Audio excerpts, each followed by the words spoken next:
മഹല്ലത്തിൽ അധിവസിക്കുന്ന യുവാക്കന്മാരെ അറിവിന്റെ മേൽക്കൊലയിലേക്ക് എത്തിച്ച് അവരെ എല്ലാ നിലയിലും ഉയർത്തിക്കൊണ്ടുവരാനുള്ള ഒരു സംരംഭം മമ്പറം തങ്ങളുടെ നാമധേയത്തിൽ സജ്ജമാക്കിയ നഗരിയിൽ സംഗമിക്കുകയാണ്. ഈ മഹാസംഗമത്തിന്റെ സ്നേഹ സംഗമത്തിന്റെ ഉദ്ഘാടന ഭാഷണം നിർവഹിച്ചുകൊണ്ട് ഉസ്താദ് അബ്ദുള്ള ബാക്കവി, നമ്മുടെ മഹല്ലെ ഖതീബ് കൂടിയായ ഉസ്താദ് അബ്ദുള്ള ബാക്കവി സംസാരിക്കുന്നു. ബഹുമാനപുരസരം ക്ഷണിക്കുന്നു.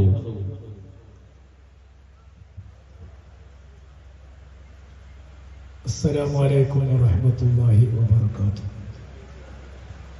بسم الله والحمد لله والصلاة والسلام على أشرف رسول الله وعلى آله الفائزين برضا الله ما بعد. أعوذ بالله من الشيطان الرجيم. بسم الله الرحمن الرحيم. إنا فتحنا لك فتحا مبينا. صدق الله العلي العظيم. ഈ തിരുവാക്യത്തിൽ മഹത്തായ ഈ സംഗമം ഉദ്ഘാടനം ചെയ്തതായി ഞാൻ അറിയിക്കുന്നു. വന്യരായ ഉസ്താദ് മുനീർ ഹുദവി, മഹല്ല് പ്രസിഡന്റ് അറക്കൽ മുഹമ്മദ് അലി ഹാജി, നാം അറിയുമ്പോൾ നമ്മുടെ മഹല്ല് എത്രമാത്രം മുന്നോട്ട് പോയിക്കൊണ്ടിരിക്കുന്നുണ്ട് എന്നതിൽ നമുക്ക് സമാധാനിക്കാറുണ്ട്. ദീർഘമായി ഞാൻ സംസാരിക്കുന്നില്ല.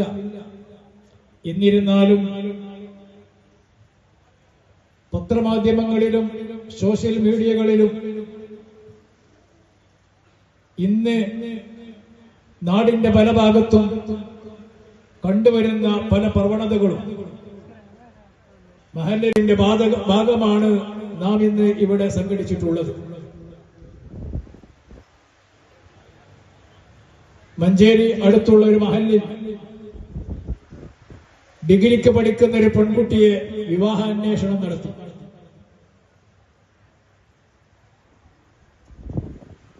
സുന്നി പ്രവർത്തകനായ ഒരാളാണ് വരൻ.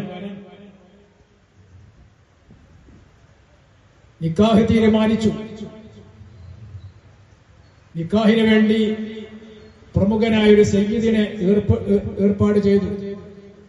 പല പണ്ഡിതന്മാരെയും ആ സദസ്സിലേക്ക് വരൻ ക്ഷണിച്ചു. അതിനുശേഷം നിക്കാഹിന്റെ 2 ദിവസം മുമ്പ് പെണ്ണ് ഒരിക്കലും ഇഷ്ടപ്പെടുന്നില്ല ഈ വിവാഹം എന്ന് പറഞ്ഞപ്പോ എന്താണ് അതിന്റെ കാരണമെന്ന് അന്വേഷിച്ചു. പെണ്ണ് പറയുന്നത്, എനിക്ക് അന്വേഷിക്കുന്ന ഈ വരൻ ലഹരിക്കടിമപ്പെടുന്നവനാണ് എന്ന് ഒരു റിപ്പോർട്ട് നല്ല നിലയിലുള്ള 2 കുടുംബമാണ്. ഈ വരനെ കുറിച്ചാണ് ഈ ആരോപണം വന്നിട്ടുള്ളത്. വരൻ സത്യത്തിൽ ഞെട്ടിപ്പോയി. വരൻ പറഞ്ഞു, എന്റെ ചുണ്ടിലേക്ക് ലഹരി ജീവിതത്തിൽ ഞാൻ വെച്ചു നോക്കിയിട്ടില്ല. അതിനെ പഠിപ്പിക്കുന്ന, അത് വെച്ചു നോക്കാൻ പാടില്ലെന്നും അത് വളരെ വിപത്താണെന്നും പഠിപ്പിക്കുന്ന ഒരു പ്രസ്ഥാനത്തിന്റെ ഭാഗമാണ് ഞാൻ. അതുകൊണ്ട് ആ പെണ്ണിനെ പ്രത്യേകം ചോദ്യം ചെയ്തുകൊണ്ട് എന്താണ് ഇതിന്റെ യഥാർത്ഥ കാരണമെന്ന് കണ്ടെത്തണമെന്ന് പറഞ്ഞപ്പോൾ അവസാനമായി ആ പെണ്ണിനെ ചോദ്യം ചെയ്തപ്പോ ആ പെണ്ണിന് പാലക്കാട് ജില്ലക്കാരനായ അന്യ മതസ്ഥനായ ഒരു സഹോദരനുമായി സ്നേഹത്തിലാണ്. ഈ കല്യാണം മുടങ്ങി.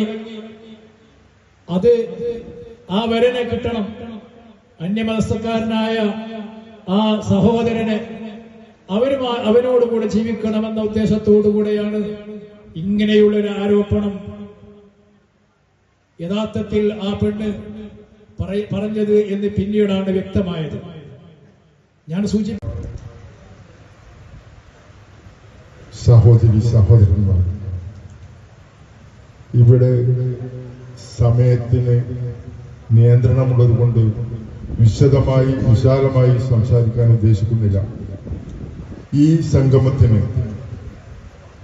എല്ലാവിധ സഹകരണങ്ങളുമായി ഏകദേശം ഒരു മാസത്തോളമായി പ്രവർത്തിക്കുന്ന നമ്മുടെ യുവത, അവരുടെ പ്രവർത്തനം തീർച്ചയായും ഞങ്ങൾ അംഗീകരിക്കുന്നു. തുടർന്നും നമ്മുടെ മഹലിന്റെ പുരോഗമനത്തിന് വേണ്ടിയുള്ള എല്ലാ പ്രവർത്തനങ്ങളും അനുസ്യൂതം തുടരണം.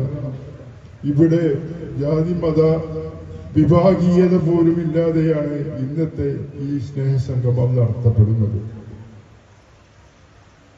ഇതാണ് നമ്മുടെ നാട്. നമ്മള്